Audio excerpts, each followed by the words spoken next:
Zach said, I'm not going to catch this one. I'm going to catch This Is Me Now, a love story.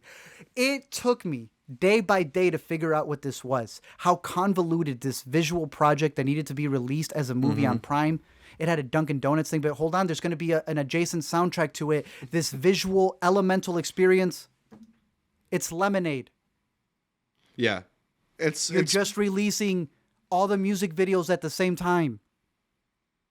With like a little bit of narrative thrown in there. Just a peppering of narrative thrown in there. It's a wheel.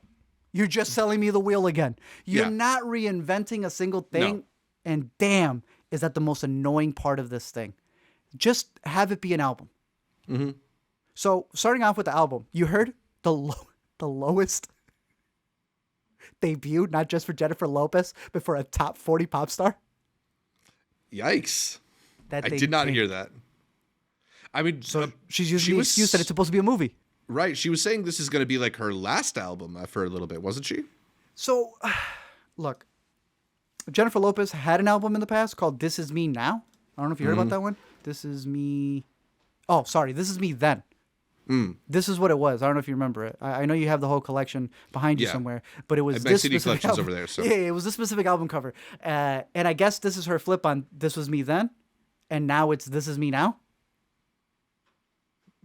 I mean, this is her now. That's it. I have nothing else to put to it. Okay, let's talk about this movie, Zach. You saw it with me. What is it? This is me confused. Yeah, I mean, like it's a little bit like her attempt to do Cloud Atlas, but like it's also this weird like meta commentary on her career, and not really even her career so much as her like tabloid career, right? Because it's life. All it's all these people commenting on her love life, whether it is her friend group or her like zodiac signs for some reason. The console played of by Up in the Sky, Post Malone and Kim Petras. Keep going. It's some of the weirdest names. Don't forget the one who gets told to shut up. Where is he?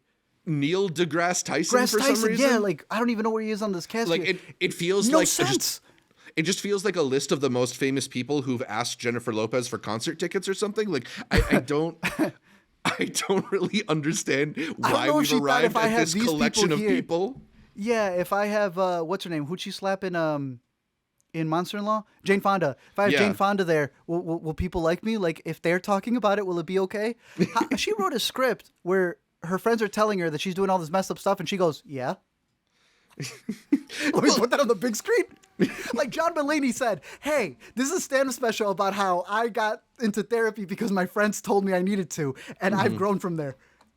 Imagine not growing and doing the stand-up special. This is her going, I'm going to keep doing what I've been doing. Exactly. Like, it's a little bit like, I guess there's like an element of vulnerability in her like airing her criticism like this, but it's not vulnerable at all because she's just like refuting it and making them look like they're petty or something because of it. Like it's so like they didn't understand weird. And she needs to teach them. Yeah.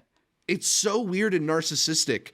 And I get if you're like maybe a huge Jennifer Lopez fan and you're invested in her life and career, that's kind of like, this might be a cool moment to like, you know, see her reflecting on it or whatever. But it just feels kind of like this weird delusional practice in like exercising your demons.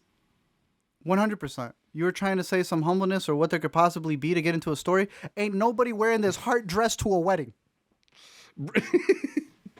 I don't know. You can sprinkle those phrases. I got his matching ones for South by. Don't you worry. Oh, great. I am so confused with what she was doing here. There's steampunk energy. They don't really connect. Again, that Cloud Atlas thing is like the most confusing way to kind of make sense of it because she is like different versions of herself. And she's trying to explain when you're this big, you're practically a multiverse of yourself. It's on Prime. All she tried to do was a Lemonade type album.